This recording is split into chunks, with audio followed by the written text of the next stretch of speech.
Hola a todos y a todas de nuevo. Bienvenidos a la unidad 3 hacia una escuela inclusiva, prácticas de aula. Después de haber trabajado desde la aproximación conceptual de lo que es el modelo de la escuela inclusiva y hablar de la organización en el aula, algunas metodologías inclusivas como el aprendizaje cooperativo, hemos pasado ya al último apartado de la evaluación en el aula inclusiva.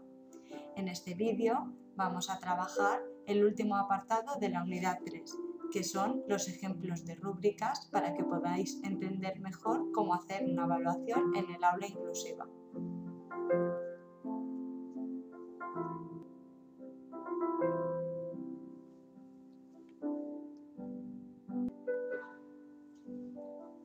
Para poder entender mejor qué son las rúbricas, debemos de plantearnos qué es lo que son.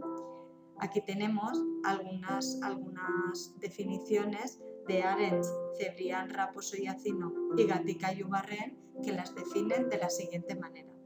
Según Arendt, es una herramienta para medir el nivel y la calidad de una tarea-actividad donde se hace una descripción de los criterios con los que se evaluará el trabajo, así como su puntuación.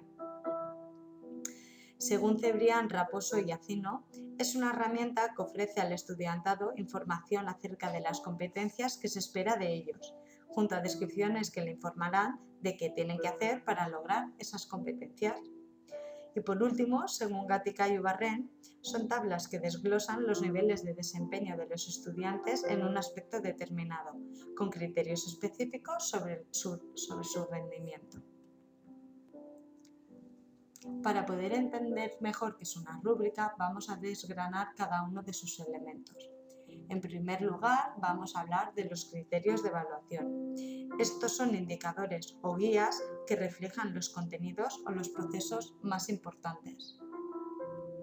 Como aquí tenéis un ejemplo, un criterio podría ser identificar y explicar los problemas, dilemas o situaciones.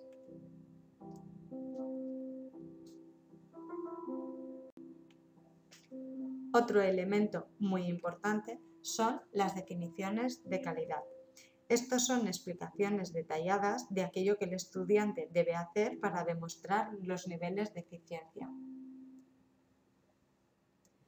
Si continuamos con el ejemplo de identifica y explica problemas, dilemas o situaciones, podemos ver que para conseguir un excelente se necesita un alto grado para poder alcanzar esta competencia.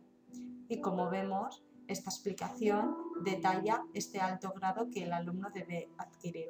En cambio, si nos vamos a un nivel más bajo, la explicación es más baja.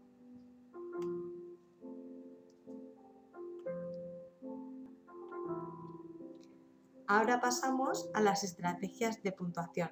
Se trata de los niveles o puntuaciones de la tarea. Hay distintas formas de plantear los niveles y lo podéis hacer como queráis.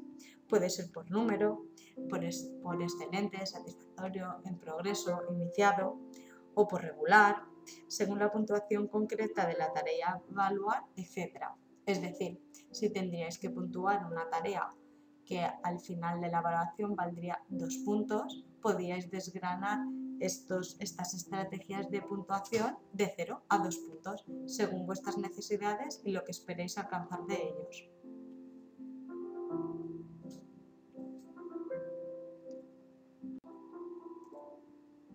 Ya hemos visto todos los elementos que tiene que tener una rúbrica.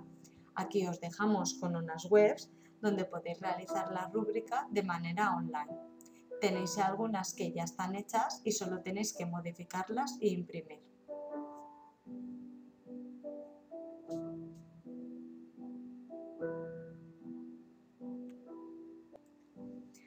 Por último, os vamos a mostrar algunos ejemplos de las rúbricas. En primer lugar, encontraréis un ejemplo de cómo evaluar la participación en foros de discusión. Como veis, los criterios de evaluación nos indican los aspectos que queremos evaluar en referencia a la participación en foros, pues la frecuencia en lo que se hacen, la coherencia de la manera en que lo hacen, qué aporte original da el alumno, cómo interactúa y entre otros.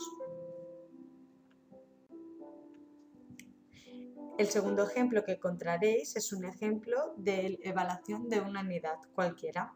En este caso, la puntuación va desde no aceptable a excelente, donde encontramos diferentes niveles de adquisición de conocimientos. Como ya os decía anteriormente, las estrategias de puntuación pueden estar adaptadas a vuestras necesidades.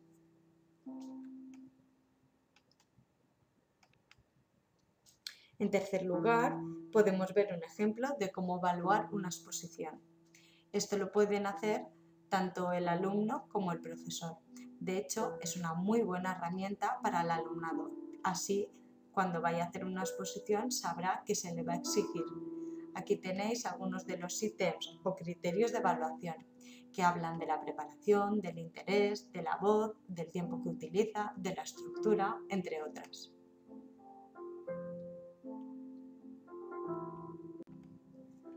Y en último lugar tenemos una rúbrica que evalúa el trabajo que se ha hecho en pareja.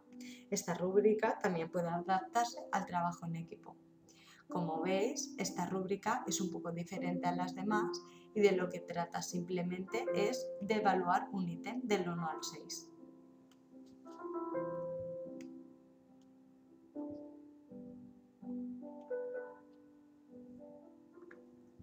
Y hasta aquí los ejemplos de las rúbricas. Esperemos que con la explicación haya sido más entendible y que con las páginas web donde podéis descargaros más rúbricas o incluso modificarlas, podáis realmente hacer una evaluación de rúbrica eficaz y fácil.